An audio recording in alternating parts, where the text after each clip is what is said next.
Le deuil, c'est un état physique et psychique suite au décès d'un proche. En France, il faut savoir que la population endeuillée, c'est environ 600 000 personnes par an. Et la dernière étude montre qu'un Français sur 4 est endeuillé à l'heure actuelle.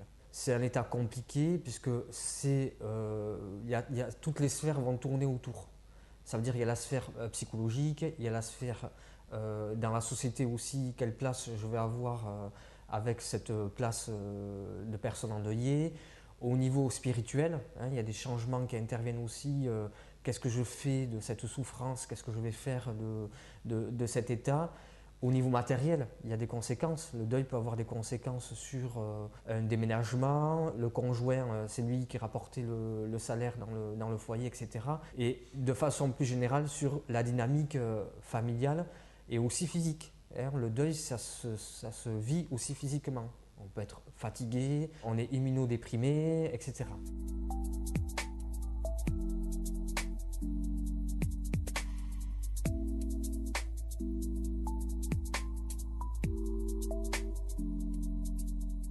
C'est difficile, je le sais, mais il faut aller taper un petit peu à toutes les portes. Donc, il y a déjà votre médecin généraliste, qui est quand même une personne ressource, qui vous connaît bien en général.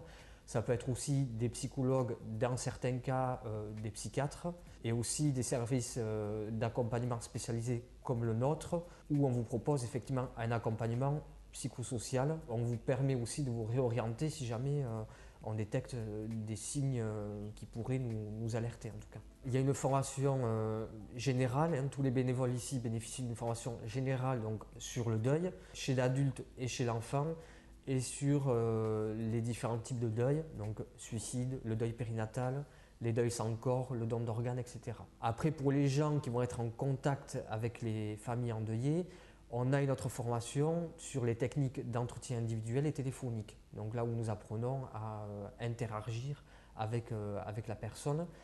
Et après, pour les animations de groupe, on a aussi une formation spécifique sur l'animation de groupe pour les groupes de soutien et une formation sur l'animation des ateliers enfants. Et enfin, diverses formations qui sont proposées sur différentes thématiques, par exemple le suicide, le deuil traumatique, etc. Et en parallèle, tous les bénévoles bénéficient d'une supervision de groupe, donc où on est supervisé par un psychologue pour pouvoir parler des situations et en tout cas améliorer notre qualité d'accompagnement.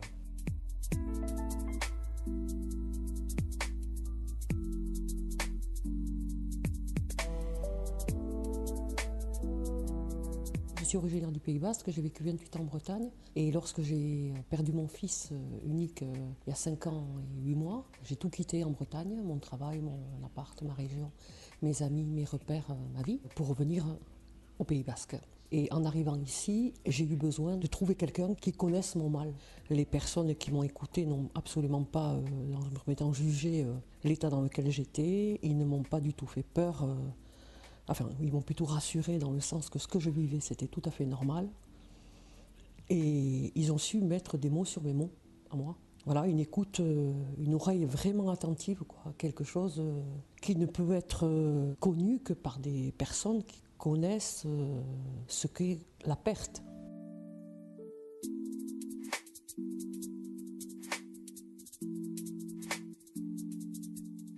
Donc cette association, ça a été, on peut le dire, notre bouée de sauvetage en fait. Suite au suicide de notre fille, tout s'écroule autour de nous. Tout le monde est anéanti par ce drame. Vos amis, vos copains que vous croyez fidèles vous laissent tomber à tort ou à raison. Vous vous retrouvez seul. Mais quand je dis seul, c'est seul pour gérer tout ce qui est obsèques, administratif, tout ce qui est ressenti sentimental, vous vous retrouvez seul. Et donc, vous ouvrez la porte de l'association. Et là, vous retrouvez une autre famille. Vous trouvez des gens qui fassent partie de l'association, qui soient parmi les cadres, des gens qui ont vécu la même chose que vous avez vécu.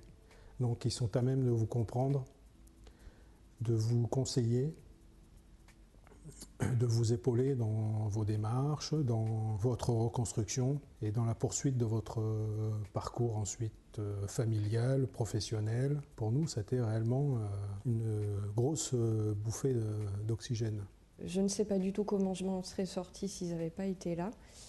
Parce qu'en dehors de l'entourage, eux m'ont donné les clés pour pouvoir avancer dans ce deuil. Et voilà, pouvoir être encore debout maintenant, avoir retrouvé le sourire, malgré tout, avoir envie de continuer mon chemin.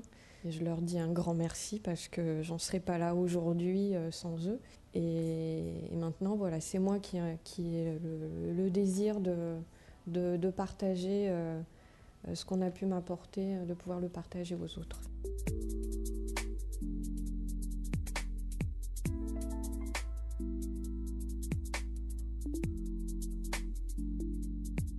Outre les travailleurs sociaux, on a fait un gros travail pour créer un lien avec les sociétés de pompes funèbres et les sociétés qui gèrent les chambres funéraires.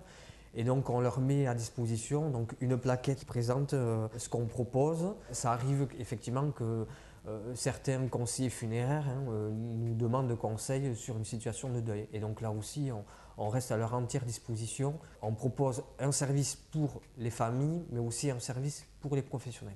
Donc Vivre son deuil Aquitaine s'inscrit dans une dynamique nationale. Et si vous avez besoin d'aide, vous trouverez les coordonnées de l'ensemble de nos structures sur notre site internet.